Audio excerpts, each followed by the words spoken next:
Здравствуйте, меня зовут Лапшина Варвара. Я работаю в управлении почтовой связи Республики Саха-Якутия, ведущим специалистом отдела поддержки IT-инфраструктуры. Я являюсь внучкой, правнучкой потомственных ямщиков села Старая Табага. Мое детство прошло все в Старой Табаге. Речка, лес, с природой постоянно. Босоногое детство на велосипеде. Со школы мы любили ходить на почту. Любимое было наше занятие. Увлекались, там, смотрели новые открытки, поступления, как люди приходят за письмами, посылки отправляют. Потом вот еще помнится, будка стояла в углу телеграфная. Мы любили детворой там сидеть, наблюдать за всем происходящим. В 5 классе, когда мы учились, моя подружка с родителями совсем переехала в Саратов. И вот мы с ней переписывались. Ну и потом, в данное время мы сейчас тоже, когда куда-то выезжаем, либо я, либо мои родственники, мы стараемся из тех городов посылать домой открытку, либо письмо. Как-то уже традиция семейная. Я работаю на почте. Моя работа связана с техподдержкой. Многие думают, что на почте работают просто операторы, почтальоны основные. Но на самом деле очень много людей за кадром. Ну, вот одна из них моя специальность. На мне конкретно идет, чтобы в отделении была связь, интернет, телефония в доступном.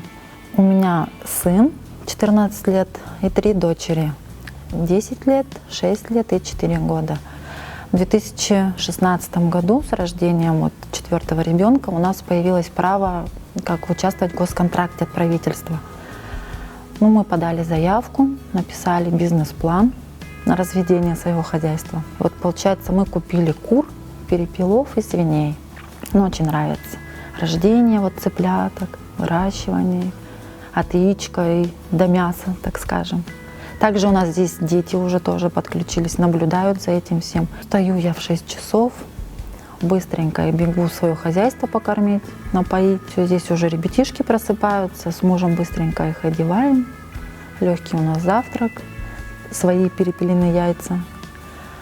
Ну и сразу все в машину и развозим детей в школу, в садик.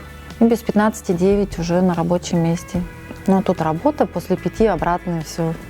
Садик, школа и дома. Дома уже там как обычно все включено. Ужин, поговорить с детьми, уроки сделать. Но здесь еще вот, что мне легко, то что дети сами с собой сидят, уроки делают.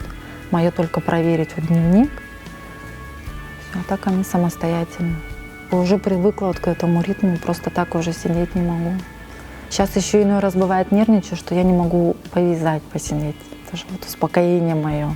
Своих прадедов я знаю по маминым воспоминаниям. Мама вот собирала в 1743 году Соколов Иван. Вот он приехал с Костромы со своими детьми и вот основался в Табаге, один из основателей станции Табагинская.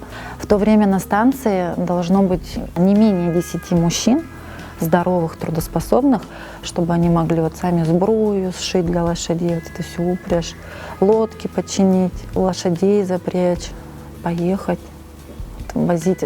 Получается, наша станция была первая от Якутска, Табага. И вот с Якутска в Табагу, потом дальше лошадей меняли, дальше ехали. Мама занималась этим, больше 50 лет собирала. Ну и нам постоянно это все рассказывала, как-то впитывали мы это все.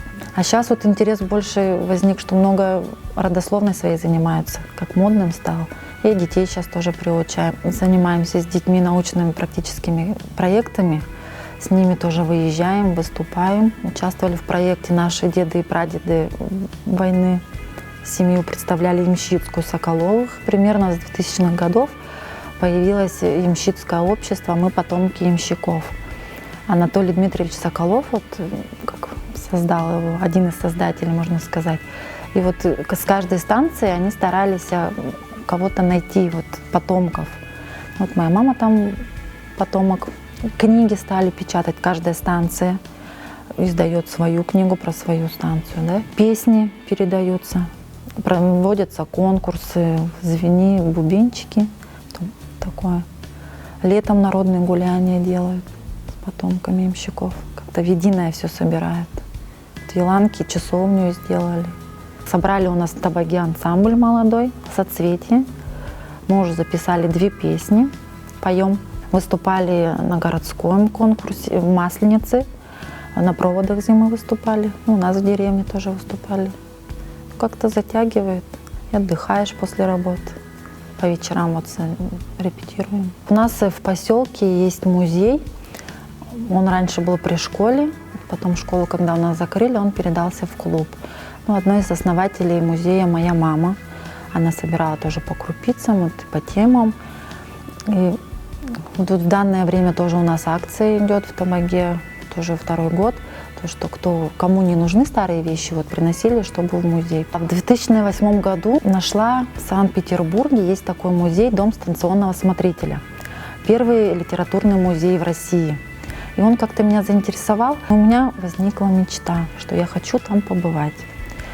Это было 2008 год, май месяц. В 2016 году, 5 октября, моя мечта сбылась. Я посетила данную деревню. Она находится в 69 верстах от Ленинграда, Санкт-Петербурга, Ленинградская область, по Белорусскому тракту.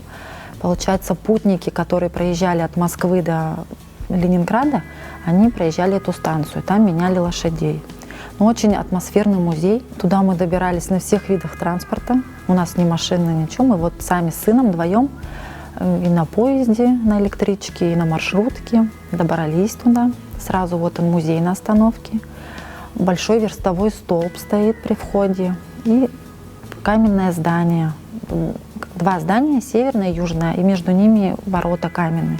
Через эти ворота вот мы зашли, там большой двор, колодец стоит, постройки, вот имщицкие именно постройки, он именно почтово-дорожный, о почтовом дорожном быте. Эту станцию проезжал 13 раз, может больше, 13 раз Пушкин.